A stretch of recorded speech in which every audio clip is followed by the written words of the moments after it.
Welcome back. The Budget Justice Coalition says the National Treasury is undermining democratic processes by telling government departments they must implement austerity measures or spend less money. It says that the measures would increase inequality. The National Treasury has reportedly told departments it's getting less revenue into government than expected. As a result, departments, it says, must cut back on their spending. Dr. Gilad Isaacs is director of the Institute for Economic Justice. He joins us now. Dr. Isaacs, good afternoon to you. Why do you believe the National Treasury is doing the wrong thing here?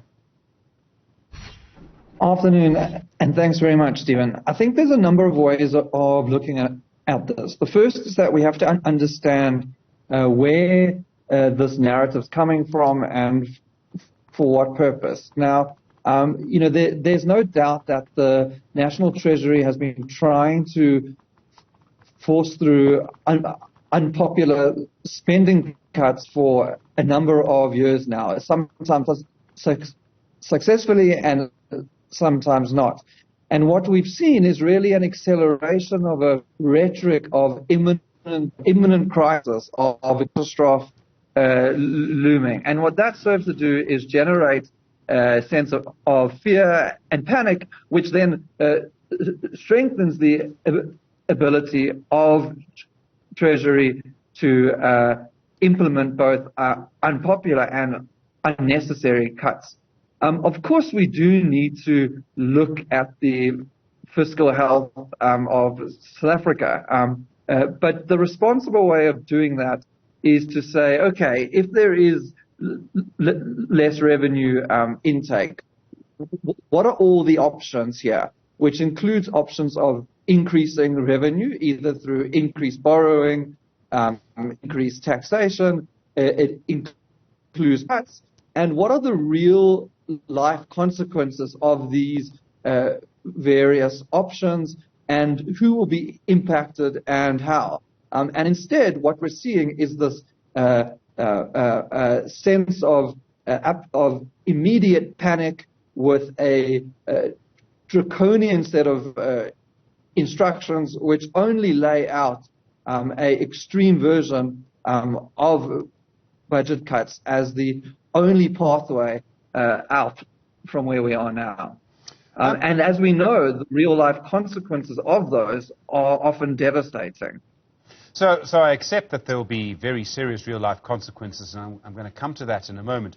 But the argument from the National Treasury, I'm sure, will be if we're getting less money than we expected, we need to tell people now so they can cut back on, I don't know, the T budget or maybe the VIP protection budget, so that we can make sure that we don't have to retrench any nurses next year. I mean, wouldn't it be responsible to warn people that we're about to have less money to spend? No, I mean, certainly it's responsible to engage in a sort of forewarned conversation. Unfortunately, Stephen, two of the things which you've said aren't what National Treasury is saying. Firstly is if it was this VIPs, blue lights, that would be one thing. But we're seeing a freezing of new employees across the public sector. That's in a situation where a province like the Eastern Cape has a third less medical staff than it needs as a baseline. And we're seeing a freezing of procurement contracts in key infrastructure, freezing of various and service contracts, and so on. So this is not a matter of tinkering around the edges, which won't impact people's lives. The second thing is National Treasury refuses to actually admit that there will be real life consequences, that this is going to quite literally kill people.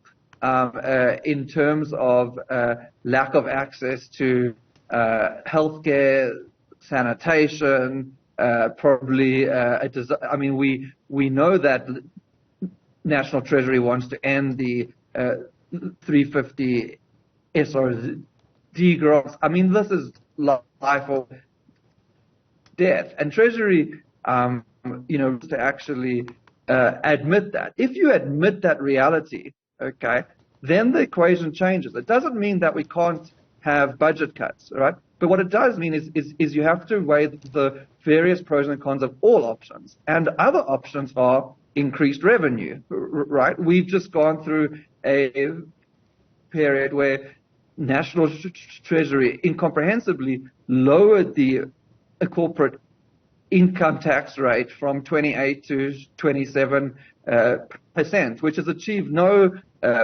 positive inflow of investment or the other purported benefits. So you know, there also needs to be a conversation of saying, sure, increased revenue is a risk also, right? It's not like there's you know, only silver bullets here, okay?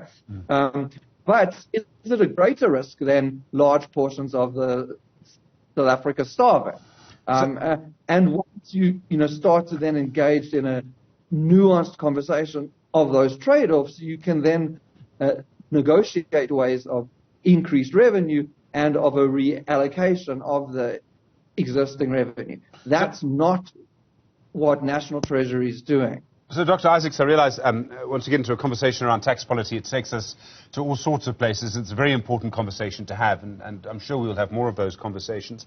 There are one or two, and I'm going to be a little bit cheeky here, I hope you don't mind, but I mean, there are one or two things that we could do quite quickly. I discovered the other day, in fact, on this show, speaking to someone who's currently on the screen you're on, who said that we spend more on the VIP protection units every year than we do on the National Prosecuting Authority. We spend more on the VIP protection unit every year than we do on the Hawks. The Hawks are for all of us. The VIP protection unit is not. Are there some obvious places that we can cut back?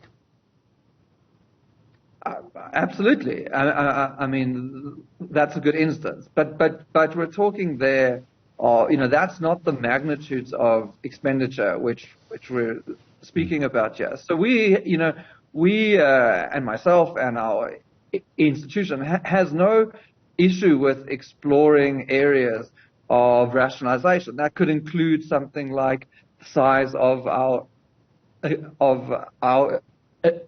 a cabinet. It could include potentially areas of defense spending which may be unnecessary for the strategic priorities of South Africa now. It's the example you've given. Unfortunately, what we see firstly is not that type of engagement. The instructions to both provinces and departments, and you've heard premiers like in the Western Cape and elsewhere raising serious concerns.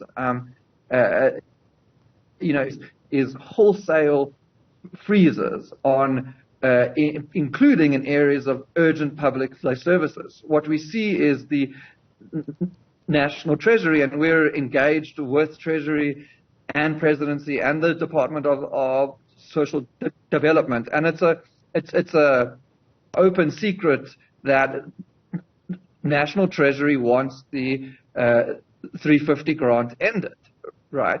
These are the areas which National Treasury is going after. So, yeah, absolutely, we can explore where the unnecessary expenditure is, but that's not the scale that's being spoken about, nor the approach which is being adopted. Dr. Gilad Isaacs, really appreciate the time. Thank you, Director at the Institute for Economic Justice. In a moment.